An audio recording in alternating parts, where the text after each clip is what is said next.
எல்லாருக்கும் நமஸ்காரம். அம்பாலோட பரிபூர்ண அனுகிரகத்துல இன்னைக்கு சௌந்தர்ய லஹரியோட 25வது ஸ்லோகம் பார்க்க போறோம். அதாவது தேவி பூஜையினால மும்மூர்த்திகளையும் பூஜிச்ச பலன் எப்படி வருது அப்படிங்கறத பார்க்க போறோம். சிருஷ்டி ஸ்திதி சம்ஹாரம் இது எல்லாத்தையும் செய்யக்கூடிய பிரம்மா விஷ்ணு ருத்ரன் இவெல்லாம் எங்க இருக்கான்னா தன்னோட சரணாரவிந்தங்களால அலங்கரிக்க செஞ்சுட்டு உட்கார்ந்து இருக்கக்கூடிய நவரத்னமயமான பீடத்துக்கு சமீபத்துல, அதாவது தேவியோட பாதங்களுக்கு பக்கத்துல எப்பவுமே இவ 3 பேரும் இருக்கா. எப்படி இருக்கா?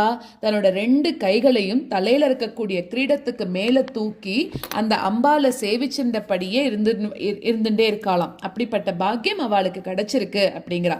சோ இவா 3 பேரையுமே நம்ம அவவா இருக்கக்கூடிய ஸ்தானத்துல தான் போய் பார்க்கணும் அப்படிங்கிறது கிடையாது. உன்னோட பாதார விந்தத்துக்கு பக்கத்துல வந்தாலே பார்த்துட முடியும் அப்படிங்கிறா. நம்ம ஒரு புஷ்பம் போடுறோம் அம்பாலோட பாதார விந்தங்கள்ல அப்படின்னா அதுல ஒரு புஷ்பம், திவ்ய புஷ்பமானது அவளோட தலையிலையும் விழும் இல்லையா? அதை வச்சுண்டு பரதேவதைய பூஜை பண்றதுனாலேயே திரிமூர்த்திகளோட பூஜா பலமும் சித்திக்கிறது அப்படின்னு சொல்றா. அடுத்தது நம்மளோட உடம்புக்கே வந்தோம் அப்படின்னாக்க நம்மளோட சரீரத்துக்குள்ள மூலாதாரம் மாதிரியான 6 ஆதார சக்கரம் இருக்கு இல்லையா?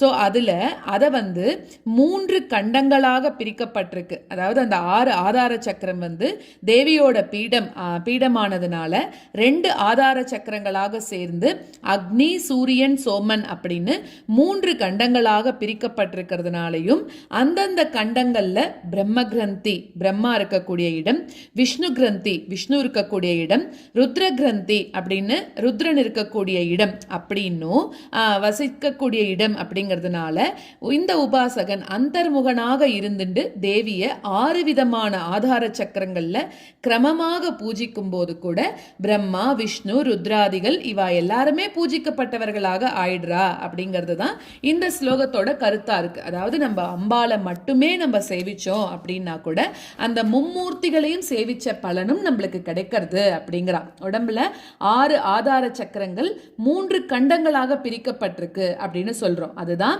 அக்னி, அதுக்கப்புறமா சூரியன் சோமன் அப்படின்னு சொல்றோம். அக்னி கண்டத்துல பிரம்ம கிரந்தி இருக்கு, பிரம்மாவோட இருப்பிடம். சூரிய கண்டத்துல விஷ்ணு கிரந்தி இருக்கு, விஷ்ணுவோட இருப்பிடம். சோம கண்டத்துல ருத்ர கிரந்தி இருக்கு, அதுதான் ருத்ரனோட இருப்பிடம். ஸோ இது எல்லாத்துக்கும் மேல இருக்கக்கூடிய சகசிராரத்துல தேவியோட இருப்பிடம் இருக்கு. இதை அந்தர்யாமியாக பூஜிக்கும் போது இந்த 3 மூர்த்திகளையுமே பூஜை செய்யறதாக ஆயிடுறது அப்படிங்கிறது தான் இந்த ஸ்லோகத்தோட ஒரு கருத்து. இதுக்கு நிகரா இருக்கக்கூடிய லலிதா சகசரநாமாக்கள் சிவாராத்யா, சிவனால ஆராதிக்கப்படக்கூடியவள், ஹரிபிரம்மேந்திர சேவிதா, விஷ்ணு பிரம்மா இந்திரன் இவா எல்லாரும் சேவிக்கக்கூடியவள், நல்ல தொழில்ல முன்னேற்றம் கிடைக்கணும், அதாவது நல்ல தொழில் பண்ணணும், அந்த தொழில்ல முன்னேற்றம் கிடைக்கணும் அப்படின்னா இந்த ஸ்லோகத்தை பாராயணம் பண்ணலாம். இதுக்கு நிவேதனம் தேன்.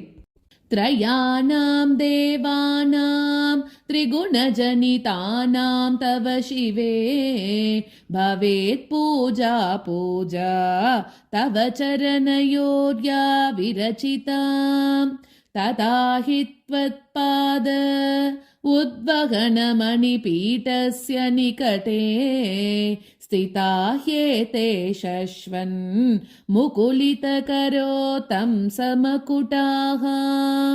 त्रयाणां देवानां त्रिगुणजनितानां तव शिवे भवेत् पूजा पूजा तव चरणयोर्या विरचिता तथा हि त्वत्पाद उद्वहनमणिपीठस्य निकटे स्थिता ह्येते शश्वन् मुकुलितकरो तं समकुटाः.